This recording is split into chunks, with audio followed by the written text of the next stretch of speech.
আমি জুয়া খেলুম, সমস্যা আছে তোর? আমি আমার টাকায় খেলি, আমার বাপের টাকায় খেলি। কি ব্যাপার? আমি কি শুনতেছি তুই নাকি বাড়ির জমি বিক্রি করতেছিস?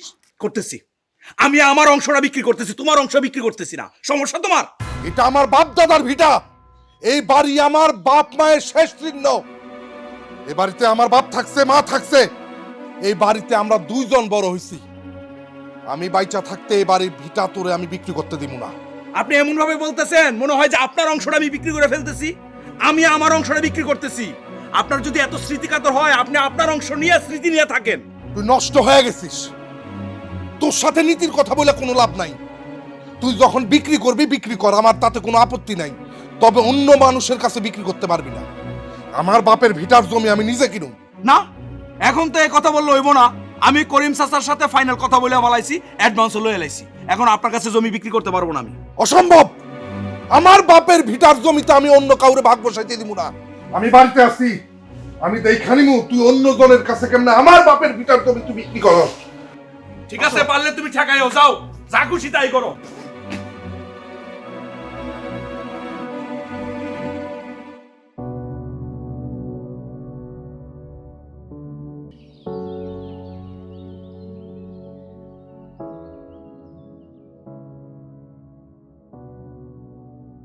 তুমি শুধু শুধু এসব কেন করছো?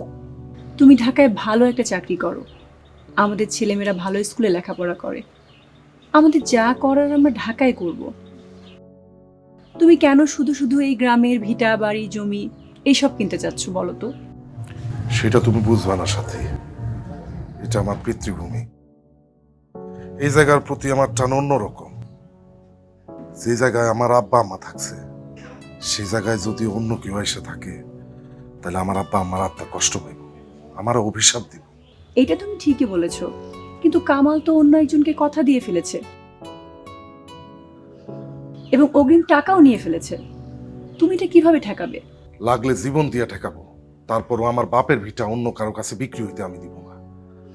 তাছাড়া এই জমি কেনার যদি সামর্থ্য আমার থাইকা থাকে, তাহলে আমার ভাই এই জমি অন্য কারো কাছে বিক্রি করতে পারবো না। আচ্ছা তুমি বলো তো, তোমার কি আসলে এই জমি কেনার সামর্থ্য আছে? আমাদের জমানো যা টাকা ছিল, মিনা আর মারুফকে ভালো স্কুলে ভর্তি করতে গিয়ে তো ওখানে অনেকগুলো টাকা লেগে গিয়েছে। এখন অল্প কিছু টাকা জমানো আছে, এই টাকা দিয়ে কি তুমি জমি কিনতে পারবে? টাকার ব্যবস্থা হয়ে যাবে সাথে, সেটা নিয়ে তুমি চিন্তা করো না। আর তোমার একটা কথা বলবো।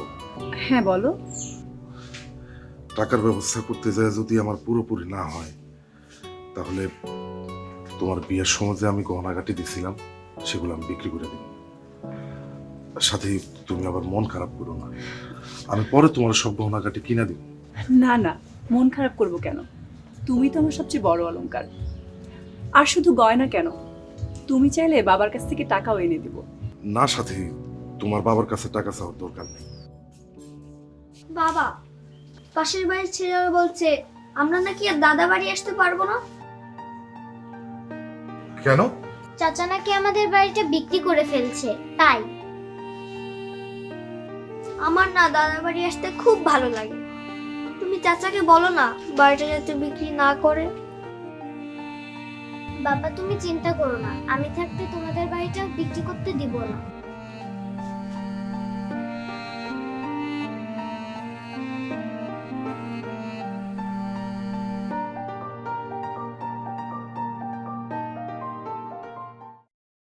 দেখেন আম্মা, আপনি মুরব্বী মানুষ, মেহমানের মতো থাকবেন। আমাদের এই পার্সোনাল কথার মধ্যে নাক গলাইবেন না। বাবাজি, তোমাকে ব্যক্তিগত ব্যাপারে আমি নাক গলাইতে চাই না, কিন্তু তোমার কাছে তো আমার মাইয়াটারে বিয়া দিছি। আমার মাইয়াটা কষ্টে থাকবো, এটা মা হয়ে আমি কেমনি সইব? বাবাজি, তুমি এই ভিটা বাড়িটা বিক্রি করো না, তোমার আল্লাহ দোহাই লাগে। ঠিক আছে, আপনি যেহেতু কইতেছেন এই জমি জামা বিক্রি না করতে, করবো না। আমার 1 লাখ টাকা দরকার, আপনি দিবেন?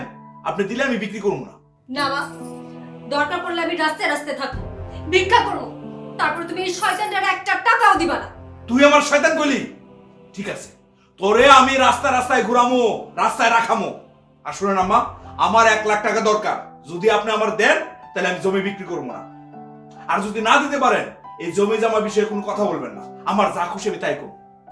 বাবারে, আমি বয়স্ক মানুষ, গত বছর ওর বাপটা মরে গেছে, এত টাকা আমি কই থেকে দিব?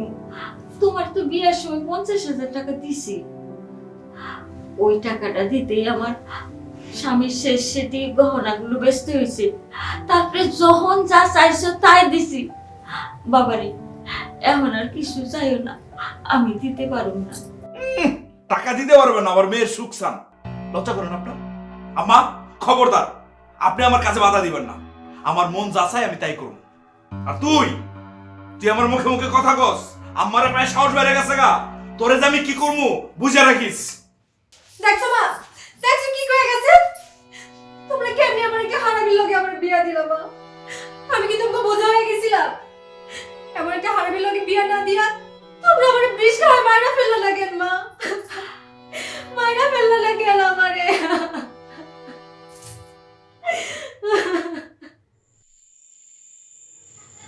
কি ব্যাপার আকবর, হঠাৎ করে আমারে তুমি বাড়ি আসতে বলছো কেন? চাচা, আমার ছোট ভাই কামাল আমগো বাড়ির এই ভিটার জমিটা বিক্রি করে ফেলতে চাইতেছে। যেহেতু এই জমি আমার বাপ দাদার ভিটা, তাই এই জমিটা আমি নিজেই কিনতে চাইতেছি। অসম্ভব। কামাল ভাই আমার আব্বার কথা দিছে, এমনকি সে আমার আব্বার কাছে অগ্রিম টাকাও নিছে। অতএব চাচা, জমি বিক্রি করলে আমার আব্বার কাছে বিক্রি করতে হবে।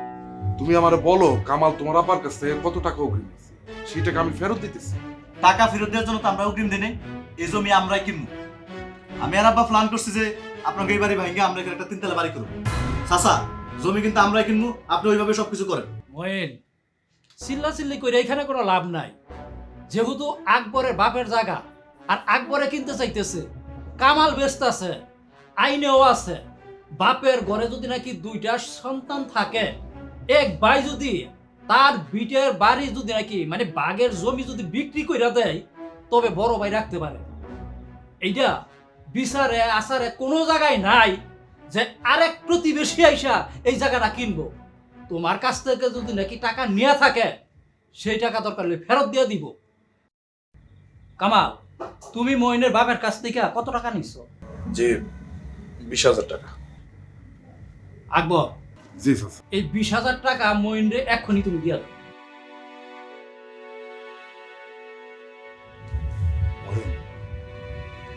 আইরে, তুমি আমার উপর রাগ করো না, তুমি তোমার আব্বার একটু বুঝাই।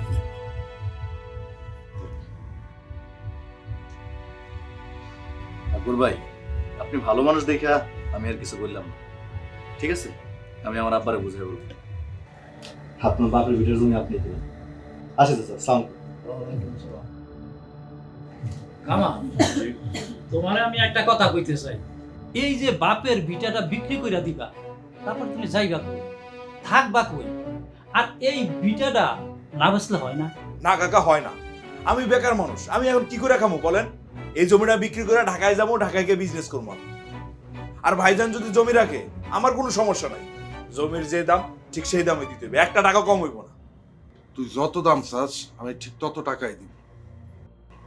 এখন ক, এই জমির দাম কত? 5 লাখ টাকা। ঠিক আছে, আমি তোর 5 লাখ টাকাই দিব। তাহলে তো আর কোনো কথাই নাই। কালকে তোমরা 2 ভাই রাষ্ট্রীয় অফিসে চলে আইবা, আমি কাগজপাতি রেডি করে রাখবো। আর আকবর, তোমার একটা কথা জিগাই, এই যে রেস্টুরেন্টটা করবা, এটা কার নামে করবা? তোমার নামে না তোমার স্ত্রীর নামে? চাচা, এই জমি আমার নামেও না, আমার স্ত্রীর নামেও না, আমার 2 ভাইয়ের নামে রেজিস্ট্রি। কি কও আকবর, তোমার কি মাথা ঠিক আছে? আমি ঠিকই বলতেছি চাচা। কামাল আমার ছোট ভাই, আমার রক্ত। সেই ভিটা বাড়ি বিক্রি করে দূরে কোথাও চলে গেলে আমি ভাই হিসেবে এটা সহ্য করতে পারবো না। চাচা, আমার দুনিয়ায় আপন বলতে কেউ নাই।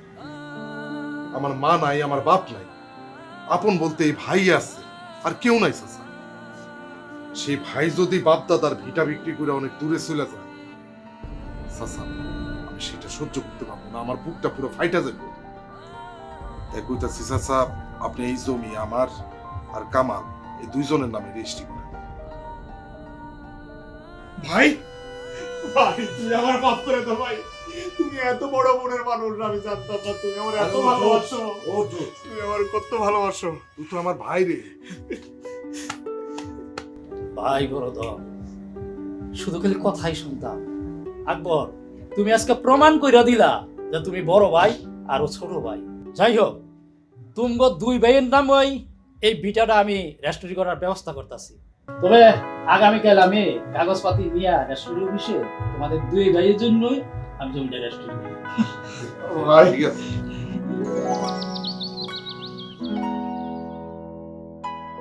সামিয়া,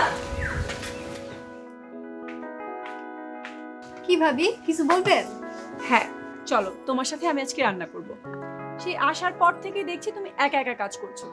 চলো হেল্প করবো তোমাকে। ভাবি যে কি বলেন না, আপনি রান্না করবেন কেন? আপনি ঘরে যায় ভাইজানের সাথে গল্প করেন, আর আমি সব কাজে একাই করতে পারবো। খবরদার আপনি যেন কোনো কাজে হাত দিবেন না।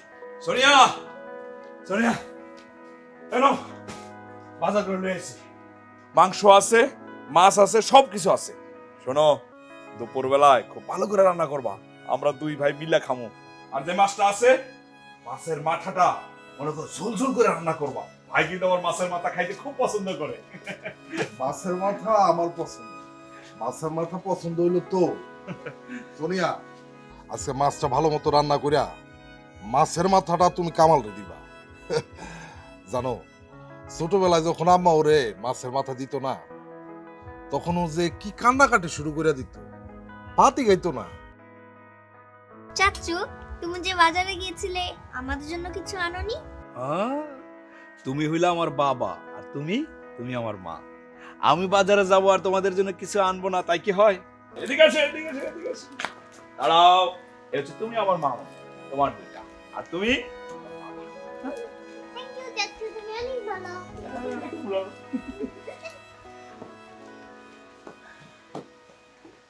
কামাল, জমির রেজিস্ট্রির কাজ তো শেষ, ভাবতেছি আজকে বিকালে আমরা সবাই ঢাকায় চলে যাবো। কি কও ভাইজান? আরে আমরা তো তোমাদেরকে আপ্যায়নই করতে পারলাম না। শোনো, আর দুই একটা দিন থাকো, তারপরে যাও। না রে ভাই, কয়েকদিন ধরে অফিসে যাওয়া হয়নি, অফিস থেকে বারবার ফোন দিতেছে। কালকের মধ্যে আমার অফিসে যাওয়াই লাগবে। আচ্ছা শোন, তুই বাড়ি ঘর সব কিছুর কিন্তু ঠিকঠাক খেয়াল রাখিস, আর নিজে থেকে কিছু একটা করার চেষ্টা কর। খবরদার, জমি বিক্রির কিন্তু নাম মুখে লইস না। ভাইজান, তোমার সামনে আমি কথা দিতে আসি, আমি জীবনে কোনোদিন এই বাড়ি এই জমি বিক্রি করার নাম মুখেও আনবো না। কিন্তু ভাইজান, আপনি এইবার চলে গেলে আমি খুব কষ্ট পাবো। ভাইজান, আবার কবে আইবেন? ভাবতেছি খুব তাড়াতাড়ি আবার বাড়িতে যাবো। শুধু চাই আমরা দুই ভাই সারা জীবন মিলামিশে থাকবো। আর শোনো সোনিয়া, মাছটা খুব ভালো মতো রান্না করো। দুপুর বেলা আমরা সবাই মিলে খায়া তারপরে রওনা হবো। ঠিক আছে ভাইজান।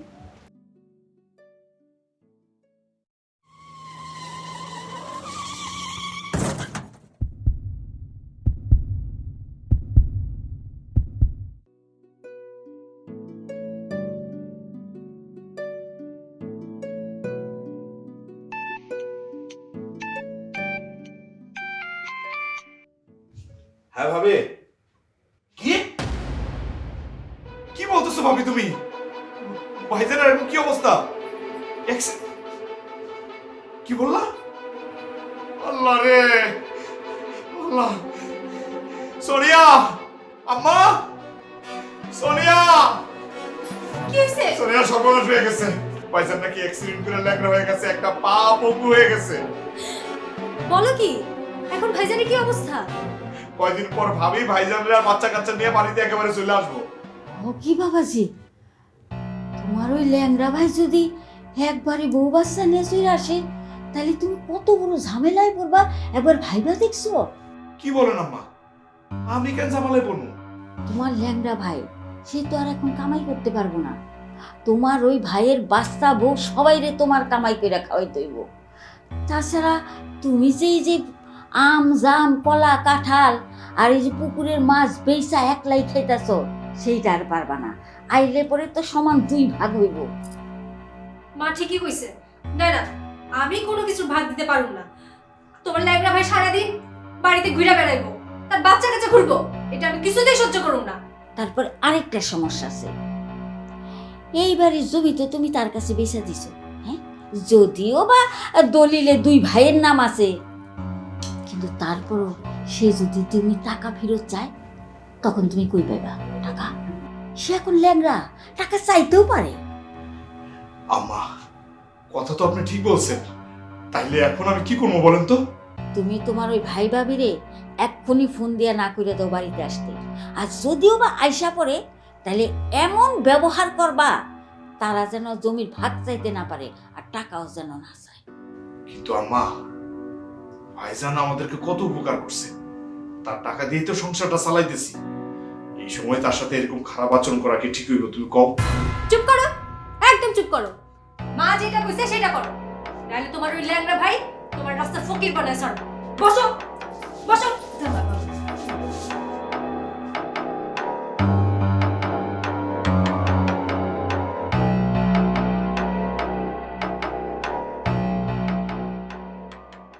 তোমার ওই ল্যাংড়া ভাই যদি এই বাড়িতে আসে, আমি কিন্তু এই বাড়িতে থাকবো না, আমি কিন্তু চলে যাবো। আহা, তুমি এত টেনশন করতেছো কেন বলো তো? আমি তো ভাইজানের ফোন দিয়ে বলছি যে বাড়িতে আসার দরকার নাই, উনি আসবে না। যদি আসে। কামাল,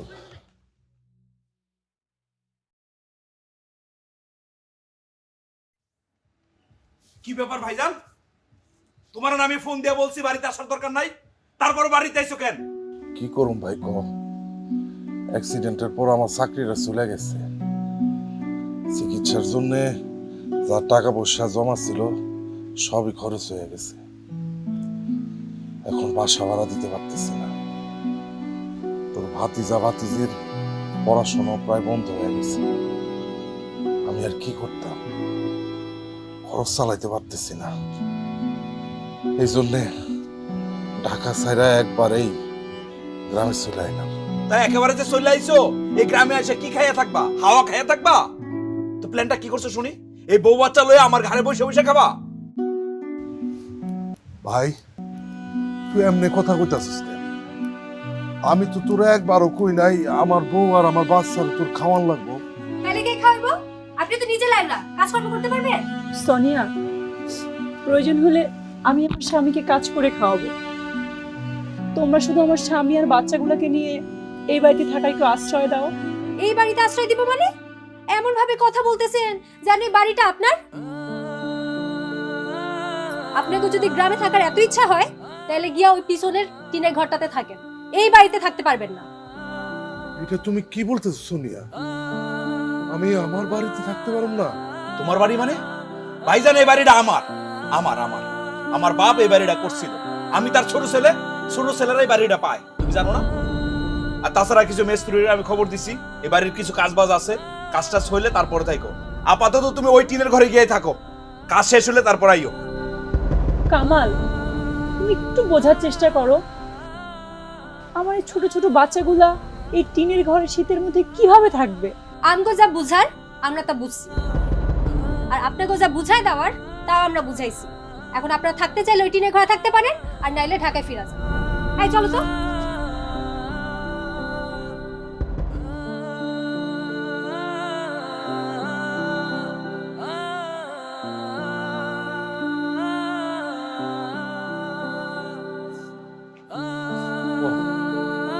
থাকবো, আমি টিনের ঘরেই থাকবো।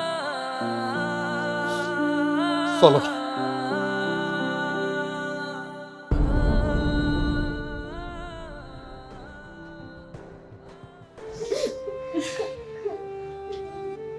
কাঁদিস না রে মা।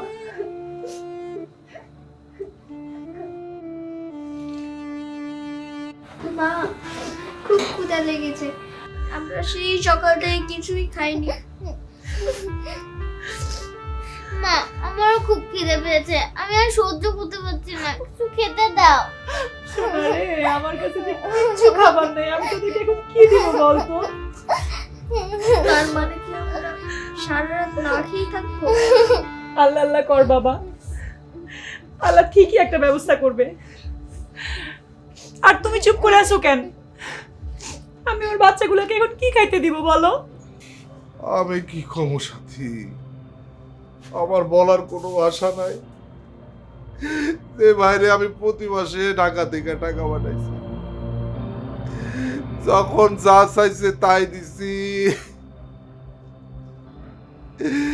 যে বাইরে আমি নিজের টাকায় জমি কিনা 2 ভাইয়ের নামে রেজিস্ট্রি করে দিছি, সে ভাইছে আমার সাথে এত বড় বেইমানি করবো আমি বুঝতে পারি না। সাথী, সাথী, তুমি আমার বিশ্বাসটা দাও। আমি বিষ খাই নিজের শেষ করে ফেলি। আমি আমার বাচ্চাগুলোর কষ্ট সহ্য করতে পারতেছি না। তুমি সব কি বলতেছো? তোমার কিছু হলে আমি বিধবা হয়ে যাব, আমার বাচ্চাগুলো এতিম হয়ে যাবে। খবরদার তুমি এসব কথা বলবা না, খবরদার। আকবর ঘর আছো? ঘরে আইবো? চাচা আসেন। এই সকাল থেকে তো মনে হয় কোনো কিছুই খাস নাই। এই যে নে, এইখানে ভাত তরকারি আছে, ওই খেয়ে নে। বৌমা, আমার দাদু ভাই গো এখনই নিয়ে খাওয়ান দেও। চাচা, আপনার অসংখ্য ধন্যবাদ। আমার পোলা ব্যাগগুলো সকাল থেকে না খেয়ে আছে, আপনি আমার পোলা ব্যাগ লাগে খাবার নিয়ে আসতেন। আল্লাহ আপনার অনেক ভালো করবো চাচা। আচ্ছা আকবর, তুই কেমনে অ্যাক্সিডেন্ট করছস? সবই কপালের দোষ চাচা। অফিসে যাওয়ার সময় রাস্তায় অ্যাক্সিডেন্ট করছি। আল্লাহর কাছে লাখ লাখ শুক্রিয়া, তবে যে জানে পয়সা গেছস। না চাচা, এটা কোয়েন না। এর চাইতে বড় মরে যাওয়া অনেক ভালো ছিল চাচা। তা না হলে আমার এই দিন দেখতে হতো না। না, তুই এমন কথা মুখে আনিস না। তোর ছোট ভাইটা হইছে একটা অমানুষ। আরে তুই তোর ছোট ভাইয়ের লেগে কি না করছস? হ্যাঁ, নিজের টাকা দিয়া বাপের ভিটার সম্পত্তি আরেকজনের কাছে বেচা হয়তো লইছিল। সেই সম্পত্তি তুই তোর ভাইয়ের নামে আর তোর নামে দলিল করে আনছস। হ্যাঁ, এই আর কি করলো? বাপের বাড়ি, বাপের যেই টাকা দিয়া ঘর করছে সেই ঘরের মধ্যে তোর থাকতে দিল। হ্যাঁ, তোরে থাকতে দিছে। বাপে যেই ঘরের মধ্যে আগে কামলা রাখতো, মানুষ থাকতো এইসব বাইরেতে, সেই ঘরের মধ্যে তোরে এই টিনের ঘরে থাকতে দিচ্ছে। তুই আল্লাহর কাছে বিচার দিয়া রাখ, আল্লাহ ওর বিচার করবো, তুই চিন্তা করিস না।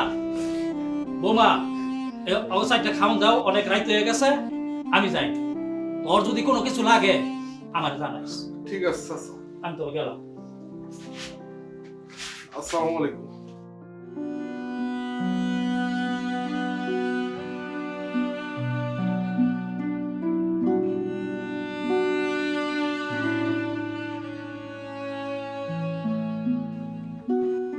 খা বাবা, খা খা মা, খা। তুমি তো খাও। না, আগে আমার বাচ্চাগুলো তুমি খাওয়াও, তারপর খাওয়ানোর পরে কিছু পয়সা থাকলে তখন আমরা খাবো।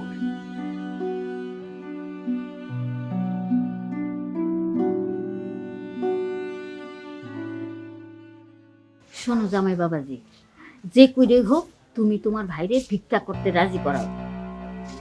ল্যাংরা পুরা কানা এরকম এসে বেশি বেশি ভিক্ষা দেয়। সারাদিনে 2000 টাকা ভিক্ষা করলে তুমি 1500 টাকা রাখিয়া দিবা, আর ওরে 500 টাকা দিবা। পরে বৈশা তোমার 20-25 হাজার টাকা ফাও ইনকাম। আম্মা, কথাটা তো আপনি ঠিকই কইছেন। এখন ভাইজান রাজি হইলেই হয়। কিরে কামাল, আমার ডাকছস? হ্যাঁ হ্যাঁ ভাই, ভাইজান বস, আস্তে আস্তে আস্তে।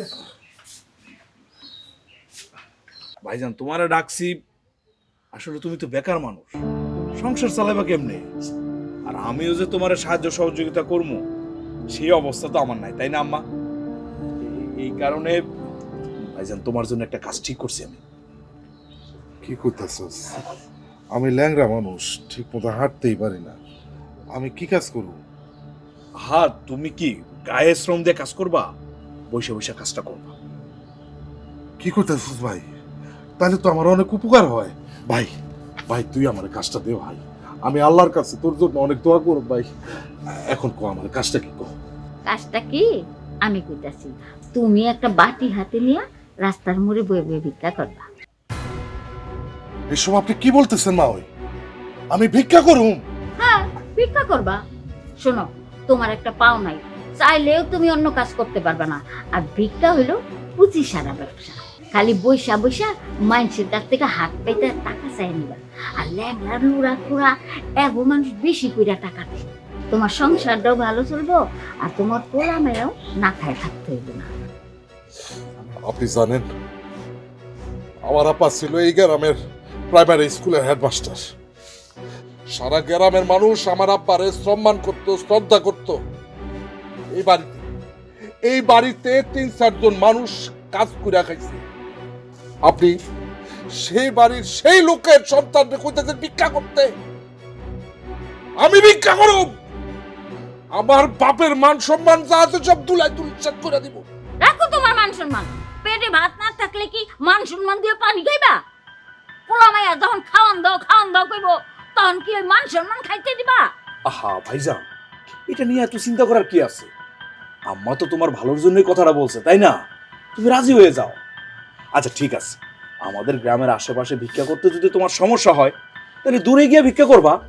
আমি তোমারে দূরে নিয়ে রেখে আসো, তাতে তুমি ভিক্ষাটা করলা, টাকা ইনকাম করলা, মান সম্মানটা তোমার গেল না, তাই না আম্মা?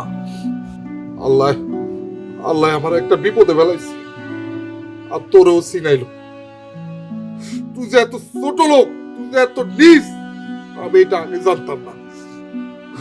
তুই আমার মায়ের পেটের ভাই হইয়া আমারে কোস ভিক্ষা করতে? তুই যদি আমার আপন মায়ের পেটের ভাই না হইতি, তুই যখন বলার সাথে সাথে আমি তোর গলা টিপে মেরে ফেলতাম। আমি না খায় থাকুম, আমার স্ত্রী সন্তান না খায় থাকবো, আমি মইরা যাবো, তারপরও আমি কোনোদিন ভিক্ষা করুম না।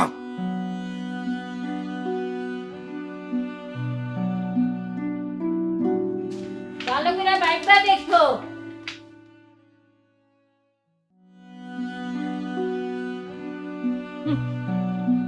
এক পাও নাই ল্যাংড়া খুড়া, তার আবার জিদ দেহ কত, ত্যাগ যায় না।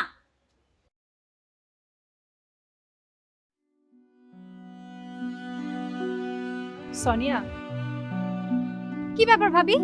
আপনি সারাদিন আমার পিছন পিছন ঘুরতেছেন, কি সমস্যা আপনার? সোনিয়া, বলছিলাম কি, তোমার সংসারের সব কাজ আমি করব। থালাবাটি ধোয়া, রান্না করা, কাপড় কাচা সব করব। বিনিময়ে খালি আমাদেরকে 3 বেলা খাইতে দিও। দেখেন ভাবি, আমি কি জমিদারের বউ নাকি? আর আমার সংসারে কি এমন কাজ আছে যে কাজের জন্য আপনাকে 3-4 জন মানুষ আমি খাইতে দিব? আচ্ছা ঠিক আছে, আমাকে আর তোমার ভাইয়াকে দিতে হবে না, শুধু বাচ্চা দুটাকে খাইতে দিও। ওরা না খায় থাকলে না আমার খুব কষ্ট হয়। আচ্ছা ঠিক আছে, আপনি এখন থেকে আমার ঘরে সব রান্না বান্না করবেন, থালা বাসন ধুইবেন, আমার যত কাপড় চোপড় আছে সব ধুইবেন। এর বিনিময়ে আপনার পোলা আর মাইয়ারে আমি 3 বেলা খাইতে দিব। ধন্যবাদ বইন। ধন্যবাদ দেওয়া লাগবে না, এখন যাই রান্না বান্না শুরু করেন। আর তারপর আমার কাপড় চোপড় ধুইয়া দিবেন। এরপর আমার মায়ের যে শাড়িগুলো আছে ওইগুলাও ধুইয়া দিবেন। যান এখন। ঠিক আছে।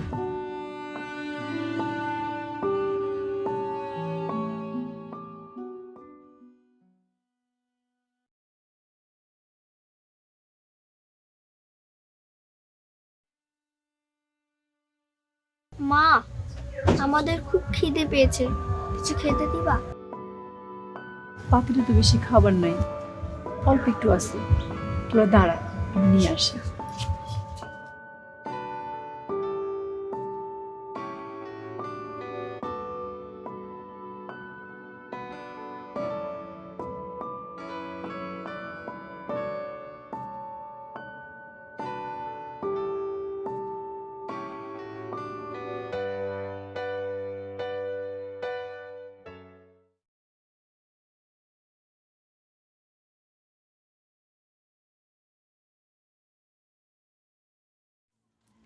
এই তুমি কানে জিজ্ঞাসা করে রাখো খাওন দিছ? আন্টি, আমি সোনিয়াকে বলছি যে ওর সংসারের সব কাজ আমি করব, বিনিময়ে আমার বাচ্চা দুটাকে 3 বেলা খেতে দিবে। ও বলছে ঠিক আছে। তো ওরা তো কালকে রাতের পরে আর কিচ্ছু খায়নি, পাতিল অল্প একটু খাবার ছিল, ওদেরকে একটু খাইয়ে দিচ্ছি। কাম কাজের খবর নাই, এখনই পোলাপেন দুইটা ঝোলা পড়তাছে। এই আজকের থেকে খালি তোর মায় না, তোরা দুইটাও কাম করবি আমার লগে। আন্টি কি বলেন, ওরা তো ছোট মানুষ, ওরা কিভাবে কাজ করবে? খাইতে যখন পারস কামও করতে পারবি, আগে কাজ তারপরে খাওন। আমাকে কে কাজ করে দিল?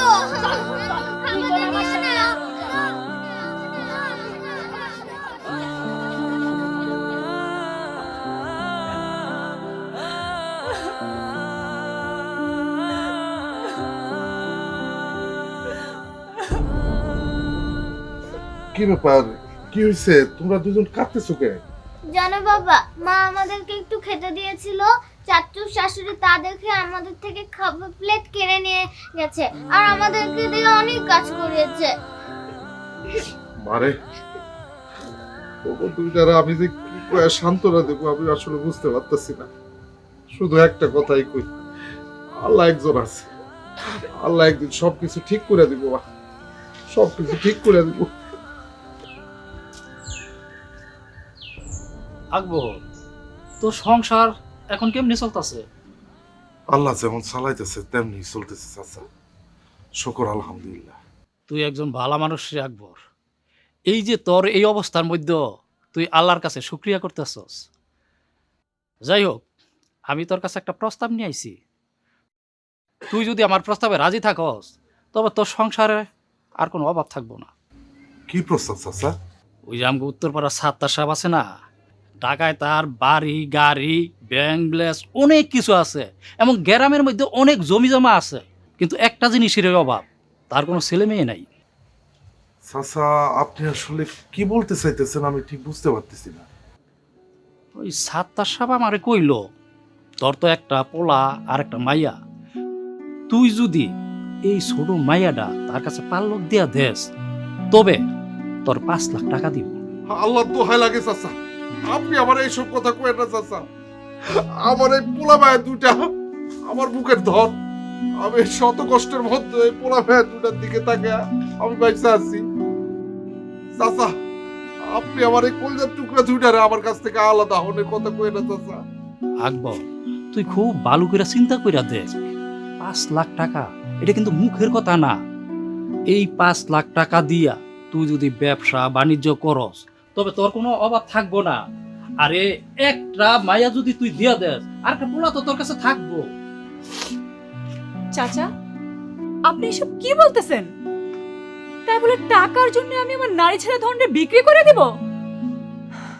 5 লক্ষ টাকা কেন? আপনি যদি সারা দুনিয়াটা আমার নামে লিখে দেন তবুও তো আমার নারী ছেড়ে ধনরে আমি কারো কাছে বিক্রি করব না। শুনেন, আমার বাবা মা বোনকে লাগলে আমি কাজ করে খাওয়াবো, তবু আমার বোনকে কোথাও যেতে দিব না। আপনি এখান থেকে যান।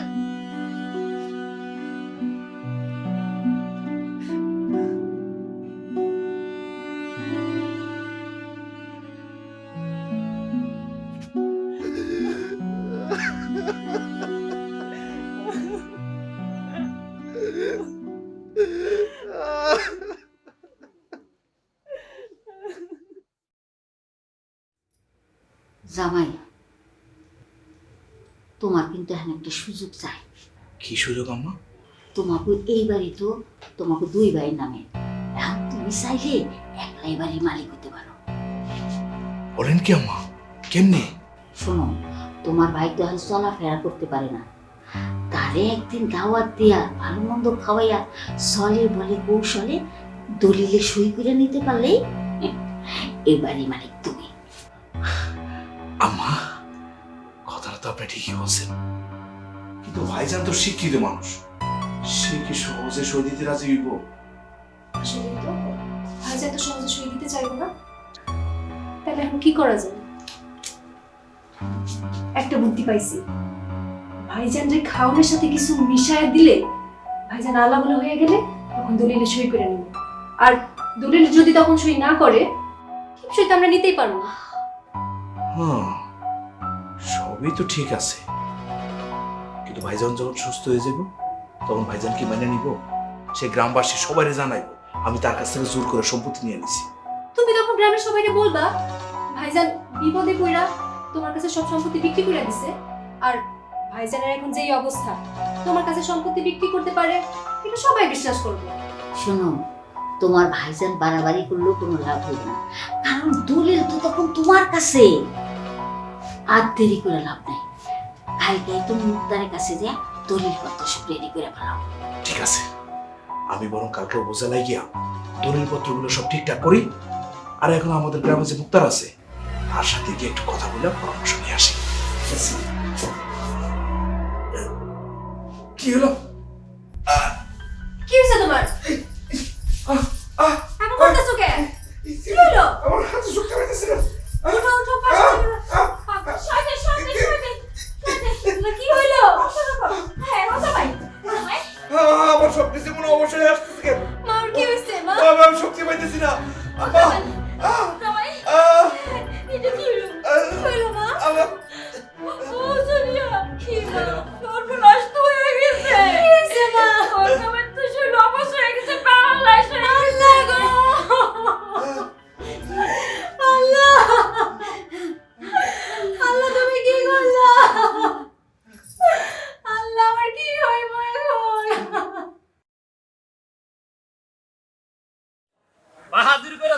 না, আল্লাহ উপরে আছে, সব বিচার আল্লাহই করবো, মানুষের বিচার আল্লাহ।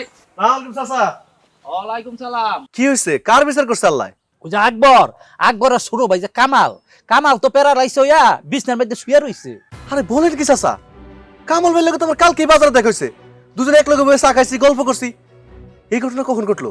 পাপের ফল রে মহিন, পাপে বলে বাপের অসারে না। হ্যাঁ, বড় ভাইটা ওর লাগে কি না করছে, আর ও কি ব্যবহারটা করলো। অ্যাক্সিডেন্ট হয়ে যখন নাকি পোলাপান লয়ে বাড়িতে আইলো, বাড়িতে ঢুকতে দেয় নাই, খাইতে দেয় না। আরে ওর বাপে গড় উড়াইছে, সেই গড় পর্যন্ত থাকতে দেয় নাই, ওরে দিছে ওই যে আগের দিনে কামলারা থাকতো, এই কামলা যাই খেনে থাকে এই টিনের ঘরের মধ্যে দিছে অবস্থা। আল্লাহ বিচার করছে রে মহিন, আল্লাহ বিচার করছে। মহিন, তোরে আমি একটা কথা কই, তোর বড় ভাইয়ের সাথে তুই কোনোদিন খারাপ ব্যবহার করবি না, মা বাপের সাথেও না। যদি খারাপ ব্যবহার করস তবে কিন্তু আল্লাহ আছে, আল্লাহ বিচার করবো। চাচা, আমি তো মাঝে মাঝে আমার বড় ভাইয়ের লগে খারাপ ব্যবহার করি চাচা। এটা তুই খুব অন্যায় করছস। যদি এইরকমের কোনো কাজ করে থাকস, বড় ভাইয়ের কাছে গিয়ে ক্ষমা চা, যা। হ চাচা, আমি এখনই গিয়ে আমার ভাইয়ের কাছে মাপ চাইতেছি। আল্লাহ আছে, আল্লাহ বিচার করবো না, মানুষের বিচার আল্লাহই করবো, যত বাহাদুরি করবো।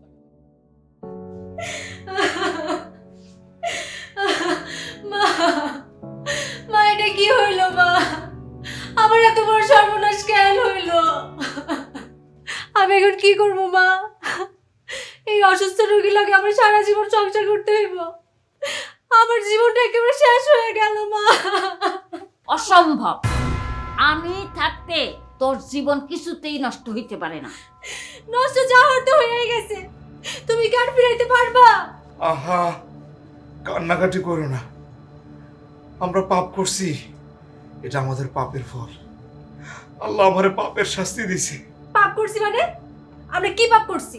এখনো বুঝো নাই? আরে আমার বড় ভাই আমার কত ভালোবাসতো, প্রতি মাসে ঢাকা থেকে টাকা পাঠাইতো সংসারের খরচের জন্য। আমি এই বাড়ি ঘর জায়গা জমি সব বিক্রি করে দিতে চাইছিলাম, অথচ ভাই বিক্রি করতে দেয় নাই। উল্টা আমারে টাকা দিয়া আমার নামে আর ভাইয়ের নামে এই বাড়ি রেজিস্ট্রি করছে। অথচ ভাই যখন বিপদে পড়লো, পঙ্গু হয়ে পড়লো, তার সাথে কত খারাপ আচরণ করছি আমরা। আরে এই বাড়িতে আশ্রয় পর্যন্ত দেই নাই। তার দুইটা নিষ্পাপ বাচ্চা দুইটারও খাইতে দেই নাই। আল্লাহ আল্লাহ সেই পাপের ফল দিছে সোনিয়া। আমি বুঝতে পারছি তুমি তোমার পাপ পুণ্য নিয়ে থাকো, আমি আমার মায়ের আর এই বাড়িতে এক মুহূর্ত রাখুন না। আমার মায়ের কেমন বয়স হচ্ছে? হ্যাঁ, এই অসুস্থ একটা প্যারালাইসিস রোগীর সেবা করে আমার মায়ের জীবন দিতে পারে না। সোনিয়া, তুই এক সপ্তাহের মধ্যে তুই ওরে ডিভোর্স দিবি, আমি তোরে আবার বিয়া দিব। কি বলছেন আপনি? আপনাদের কথা মতো আমি আমার ভাইয়ের সাথে খারাপ আচরণ করছি, আপনাদের কথা শুনছি, অথচ এখন আপনারা আমার সাইরা চলে যেতে চাইতেছেন। আপনি একটা বেঈমান। খবরদার আমারে বেঈমান কইবে না। দেখছো সোনিয়া? হ্যাঁ, আমারে বেঈমান কয়। আজ তো ওই কইতেছে, কালকে ওর ভাই আইয়া কইব, পরশুদিন ওর ভাবি কইব, তারপর সারা গ্রামের মানুষ আমারে বেঈমান কইব। তার থেকে বড় আমরা হিনে থাকুন না। চল আমরা বাড়ি চলে যাব। তোরে আমি আর এই বাড়িতে এক মুহূর্ত রাখব না। আমি ওর সংসার করতে চাই না। সোনিয়া, এই সোনিয়া, তোমরা যাও না আমারে ফলাইয়া। আরে আমি প্যারালাইজ, হাঁটতে পারি না, চলতে পারি না, আমি খামু কি? এই সোনিয়া কথা শুনো, সাইরা যাও না আমারে। আরে আমি তো না খেয়ে মরে যাবো। আল্লাহ আল্লাহ, তুমি আমার রক্ষা করো। আল্লাহ, তুমি আমার মাফ করো। সব বেঈমান, বিপদের সময় কেউ পাশে থাকে না। আল্লাহ আল্লাহ, তুমি আমার মাফ করো। আল্লাহ, সোনিয়া,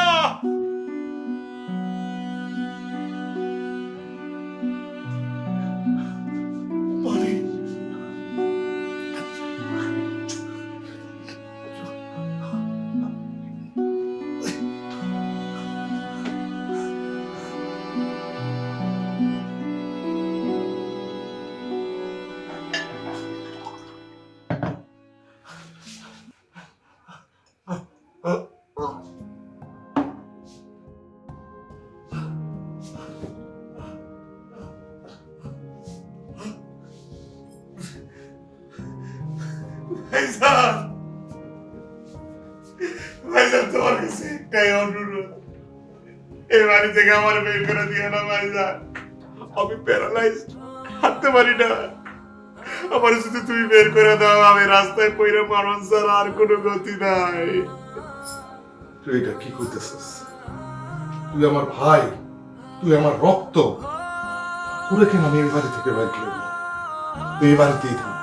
ভাইজান, তুমি এত ভালো কে? আমি তোমারে কত নির্যাতন করছি, অত্যাচার করছি, অপমান করছি, আর আমার এই নিষ্পাপ দুটা ভাইস্তা ভাস্তিরে আমি খাইতে পর্যন্ত দেই নাই। কুকুরের মতো আচরণ করছি ভাই। তারপরে তুমি এত ভালো ব্যবহার করতেছো আমার সাথে। ভাইজান, ভাইজান বিশ্বাস করো, আমি আমার বউ আর শাশুড়ির ফান্দে পড়ে এই কাজটা করছি। আমারে তুমি মাফ করে দিও ভাই। আমি জানি তোমার কাছে মাফ চাওয়ার মতো মুখ আমার নাই। ভাই রে, তোর উপর আমার রাগ বা কোনো অভিমান নেই, শুধু একটাই আফসোস, তুই তোর ভুলটা অনেক দেরিতে বুঝতে পারছিস। ভাইরে, একটা কথা মনে রাখিস, জীবনে আপন মানুষ আপনই হয়, পর পরই হয়ে থাকে। আর এই জীবন চলার পথে তোর সুখের দিনে অনেক মানুষ পাইবি, কিন্তু দুঃখের দিনে আপন মানুষ ছাড়া আর কাউকে পাইবি না।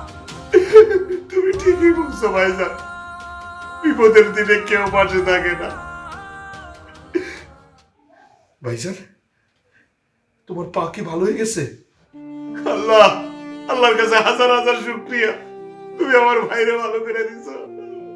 হ্যাঁ, আমি যখন সুস্থ ছিলাম তখন একটা ইন্স্যুরেন্স করছিলাম, সেই ইন্স্যুরেন্সের টাকা অল্প কিছুদিন আগে পাইছি, সেই টাকা দিয়ে চিকিৎসা করছি। আলহামদুলিল্লাহ, পাড়া এখন ভালোই আছে, আমি এখন হাঁটতে চলতে পারি। আর আমি যে অফিসে চাকরি করতাম, সেই অফিসের বস আমার কিছু টাকা ডোনেট করছে, 5 লাখ টাকা। সেই টাকা দিয়া আমি বাজারে একটা দোকান নিছি। আলহামদুলিল্লাহ, আল্লাহ আমার দিন ফিরিয়ে দিচ্ছে। আর তুই কোনো চিন্তা করিস না, আমি তো চিকিৎসা করাবো। ঢাকায় পরিচিত অনেক বড় বড় ডাক্তার আছে, শোন, তোর চিকিৎসা করালে ইনশাল্লাহ তুই সুস্থ হয়ে যাবি। ভাই, তুই কোনো চিন্তা করিস না ভাই। ভাইজান, তুমি আমার একটু জড়ায় ধরো মা। আয় কামাল। ভাই, তুমি আমার মাফ করে দিও, আমার ভুল হয়ে গেছে। ভাবি, ভাবি, আপনি আমার মায়ের মতো, আমি অনেক অন্যায় করছি আপনার সাথে, আপনি মাফ করে দেন ভাবি। ভাই রে, কামাল, তুই ঠিক হয়ে যাবি। ভাই, তুই সুস্থ হয়ে যাবি।